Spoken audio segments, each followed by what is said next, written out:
Welcome to the Heavy Spoilers Show. I'm your host Definition, aka Darthinition, aka Darth Vader, aka this is the last time you'll have to sit through this intro for a long time, I promise. The Mandalorian Finale is finally here and it's time to break down everything that you need to know about the ending of the season. Throughout this video we'll be discussing the new release's overall plot, the big death, mind-blowing moments, and its many Easter eggs. So sit back, strap yourself in, and get ready because we're going light speed to a long time ago in a galaxy far away. There will be heavy spoilers here, so if you haven't had a chance to watch episode 8 yet and don't want to know what happens, then I highly suggest that you turn off now. With that out of the way, I just want to give a huge thank you for clicking this video. Now let's get into our breakdown of The Mandalorian.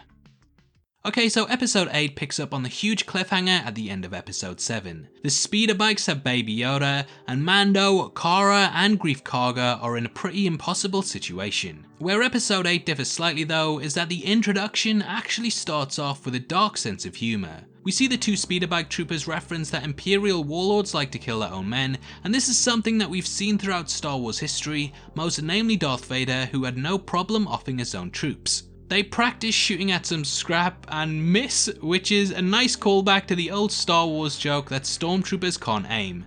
The troopers kind of bumble back and forth and it's a comedic moment until they cross the line and hit Baby Yoda. You don't hit Baby Yoda, and here to make sure that they pay for it is IG-11.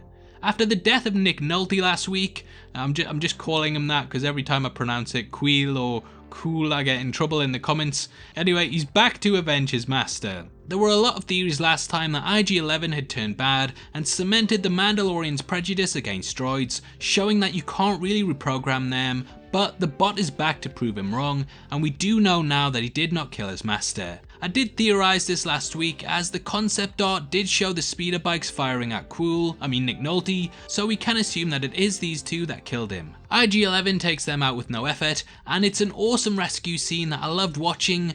But this is no time to celebrate. Moff Gideon is still at the village with a squadron of stormtroopers and death troopers that are ready to take the Mando and co down. Death troopers were originally introduced in Rogue One, and these elite soldiers are the best of the best of the best, sir. They primarily work as bodyguards for high-ranking Imperial officers and are also masters of stealth as well as hand-to-hand combat, which they demonstrate in this episode. Death troopers are trained to be exceptional and they specialize in heavy weapons, demolition and guerrilla warfare. The Moff is also described as being an ex-ISB officer, which stands for Imperial Security Bureau. This class of soldier was sort of like an internal affairs for the Empire that watched the ins and outs of the day-to-day for dissenters. So yeah, not the types of people that you want to trifle with. The stormtroopers begin setting up an E-Web heavy repeating blaster that I'm so glad they said because I did not know the name. This raises the stakes massively and the group try and escape the situation, aiming to get to the sewers. The sewer grate is very similar looks-wise to the one on the Death Star that we saw in A New Hope, but they must have reinforced them since then because this one isn't opening with a couple of blaster bolts. Unable to escape, the Moff taunts the group, revealing their pasts and so on.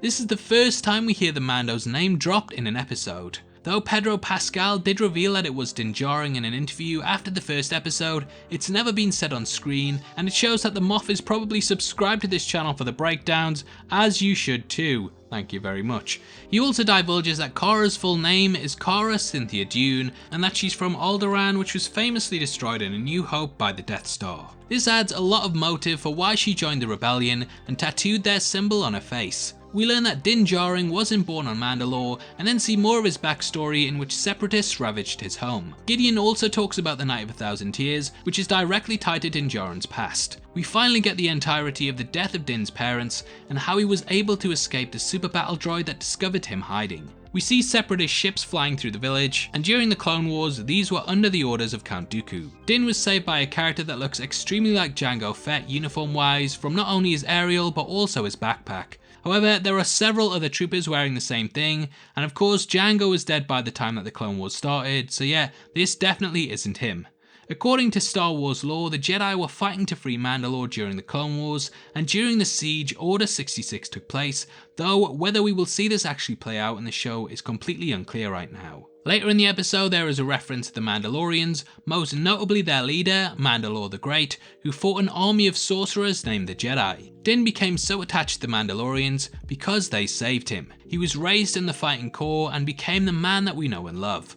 Gideon would only know his true name if he had access to information seized during the Purge, and thus he's clearly been keeping tabs on the character. Gideon makes a massive impact, and the dialogue is awesome here, painting the character out as one of the most intimidating villains that we've seen for a long time in Star Wars lore. He gives them till nightfall to cooperate, though this doesn't go down too well with most of the group. Cara wants to shoot her way out as she won't be subjected to a mind flayer, which is a callback to Dungeons and Dragons and also Stranger Things. It could also be a reference to the Bogale from Rogue One, and the mind flayer, it could be a slang term for it. They realise that Baby Yoda must be safe or they'd be dead, and IG-11 rides towards the village, murdering many whilst Baby Yoda giggles in a very adorable moment. Yay, kill more! During this ride we also spot a Jawa, and they are laced throughout the episode, acting as scavengers that take parts from the damaged items that appear. The action scene is incredible and probably the high point of the season, with Mando and co taking down stormtroopers like Rambo in a Rambo movie. That's a terrible punchline. There's even a moment that reminded me of the 50 cal from those films, and yet brilliant scene. Unfortunately though, they're a bit difficult to hold off, and the Death Troopers storm Cara and Gideon gets a huge shot on Mando that reminded me of when you shoot an exploding barrel in video games. Nice work, Gideon. Gideon also commands a flame trooper to burn them out, and the group retreat, able to make it to the sewers with the help of IG-11. Mando is badly wounded though, and refusing to take his helmet off, he decides to stay behind and buy them some time. This is the way. It's a massively tense scene, and watching the flame trooper slowly walk towards them is completely nail-biting. Luckily, Baby Yoda is on deck, and using his force powers he kills the trooper, though this takes a lot out of him, so yeah, no force healing this time. This ain't the Rise of Skywalker. Cara, Greef and Baby Yoda leave, and IG-11 watches over him and removes his helmet, healing him so that he can recover. It's the first time that we've actually seen Pedro Pascal in the show, and it's a real high point that I'm glad they held off on till now. As he's not a living thing, IG-11 can technically see his face, and thus he's able to save him, and it doesn't take long before Mando is leading the way back to his guild. He discovers a pile of Mandalorian helmets though, which are obviously the result of the Mandalorians being made almost extinct, which has been dropped in a lot of episodes throughout the season. The armourer reveals that after their uprising they were pretty much all but wiped out. Some have made it off-world, but she has remained behind in order to salvage their armour. She discusses the Jedi and how Baby Yoda seems to be able to wield the power of them.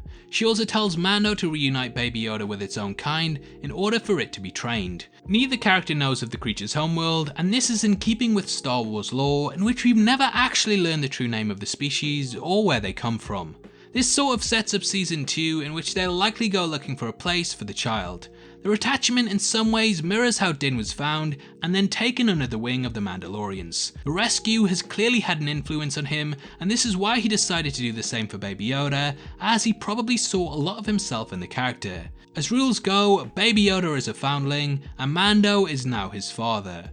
Maybe we should start calling this Star Wars, a solo dad story. I'd love that. Anyway, he's given a jetpack, made a clan of 2, and told to get ready for the battle ahead. It really gets you invested in the finale of the episode, and I loved watching the group prepping for the storm that was coming. They discover a barge operated by an R2 unit that's seen better days, and begin making their way up the stream to the lava pit. The R2 has been modified with arms and legs, and it sails them towards the lava flats. Unfortunately, a stormtrooper ambush is waiting for them, and there's no way to stop the incoming storm. Trooper, terrible joke. IG-11 decides to sacrifice himself, and it feels like the most impactful droid death that we've ever seen in Star Wars. Cough. He's worked out all of the odds and knows that this is the only way. IG-11 has a safety protocol in place that dictates that he cannot be captured and will self-destruct if ever it looks like he's going to be compromised. This happens here, and IG-11 wipes out the squadron, but Gideon arrives in his TIE, making for an almost north by northwest kind of standoff. Maybe that's a reach, but never mind. Baby Yoda, unable to do the magic hand thing, forces Mando to jetpack up and take the ship on head to head. It really feels like pure fan service, and what a way to end the season, making for one of the most memorable standoffs that we've seen in Star Wars for years. Mando straps a detonator to the hull, and this sends it crashing to the ground. Gideon is finally defeated and Mando has saved the day. Mando can expect a pay rise, Cara decides to stay on Navarro, and we look forward to a brighter future with the Empire cleared out from the planet. Greef offers Mando a future in which he can come back to the guild with open arms and pick up any job that he wants to, but Mando decides that being a father is more important and he goes off into the galaxy with his clan of 2. Nick Nolte is buried a hero, and Baby Yoda begins chewing the Mandalorian necklace. Mando gives it to the lad, and everything looks chirpy as they leave the planet, heading off into parts unknown, giving us a happy ending. Or so we think.